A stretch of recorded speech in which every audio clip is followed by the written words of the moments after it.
Senator Graham. Thank you. So this started with a decision by President Biden.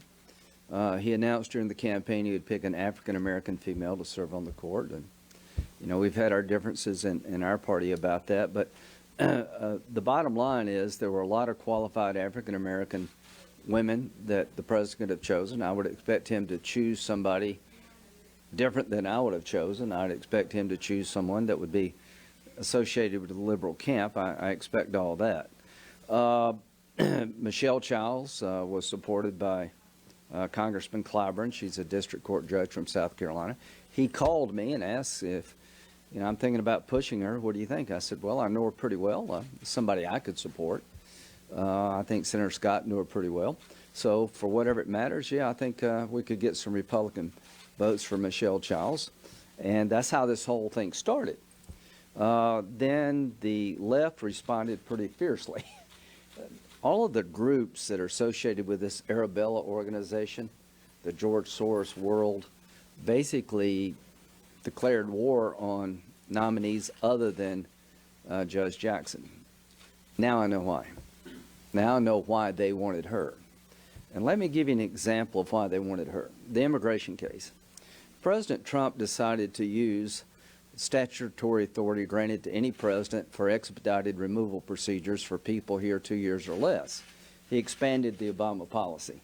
The statute in question is about as clear as you could write a law. If you had a contest to write a law to tell a judge this is a discretionary decision, this statute would have won. Sole discretion of the secretary unreviewable. So Judge Jackson, the plaintiff was in the Arabella chain. It was one of these groups from New York that was getting money from the Soros world. And, you know, they're very activists. They have a right to be whatever they want to be. At the end of the day, she did, I think, legal gymnastics to say that the decision violated the Administrative Procedures Act. If I had to explain to a law school class what activism looks like, it would be the immigration case involving Trump. So this was an audition to the left. I think she passed. The criminal cases have been explored in great detail. And I want to thank Senator Cruz and Hawley and the other members of the committee for asking her hard questions about how she sentences people in the criminal realm. I think that is very fair game. I thought she was incredibly evasive. And what did I get out of the hearing? That her sentencing methodology has no deterrence when it comes to child pornography, in my view. The sentencing enhancing factors of using the internet, a computer, and the volume of information she routinely ignores. She made a policy decision as a judge. I will not hold it against the criminal defendant for the amount of pornography they possess. I think that is a huge mistake. I think every judge should hold it against criminal defendants in this arena for the amount of pornography they possess, because every photo, every image, every video is a destroyed life. She also says, I will not hold it against the defendant for accessing electronic means, because this statute was written to deal with mail, pornography sent through the mail. If you've been paying any attention to this area for the last 30 years, the venue of choice now is the internet. There are 85 million images of children being abused on the internet. I would like to deter the internet from being the venue of choice. So she literally said she thought it would be unfair to punish somebody for just hitting a button because that's so easy. In my world, in our world, I think, every time you hit the button, you should go to jail longer. So if other judges are replicating this, if this is a problem with our judiciary, I want to find out about it and do something about it. So President Biden made a political choice, and he has every right to make that choice. He wanted to satisfy the most radical elements in the Democratic Party. And I think he's been successful in doing that. And I just conclude with this thought, that Senator Booker, who's a good friend, had a fairly dramatic reading of the vote regarding Judge Jackson, highlighting the historical nature that this is the first African-American female to ever ascend to the court. And that's something, you know, that's a good day for America, for the court to look more like the country that the court presides over.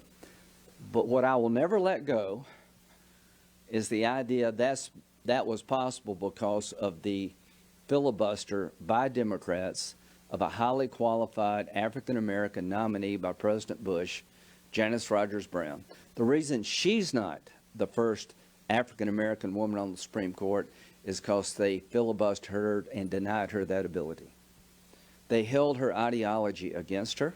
They said she was too extreme, and not one person in the media ever mentioned the fact that they're filibustering an African-American woman who is in line to be on the Supreme Court because the media agrees. What did we learn from this hearing? Double standards abound. That if you asked hard, penetrating questions, then all of a sudden you're racist if the nominee is a liberal African-American. You can literally filibuster these people, African-American, Hispanic nominees, as a Democrat and get applauded. We don't like that, and we're not going to put up with that. So we're always going to remind the public that the only reason Judge Jackson is the first African-American female to go on the court is they stopped a Republican nominee because of her ideology. To my Democratic friends, we're not going to forget that. And if we get in charge of the Senate in 2022, 2023, we have a majority. I can promise you nominees like this will not make it through. That we'll go back to the old system of collaboration. It's not that there won't be any more judges, but I promise you that if we were in charge and we had a say, there would be somebody less extreme filling this seat. And I want to tell my Democratic friends, as you celebrate this nomination, I will never, ever forget what you did to Miguel Estrada and Janice Rogers Brown. All right, any questions?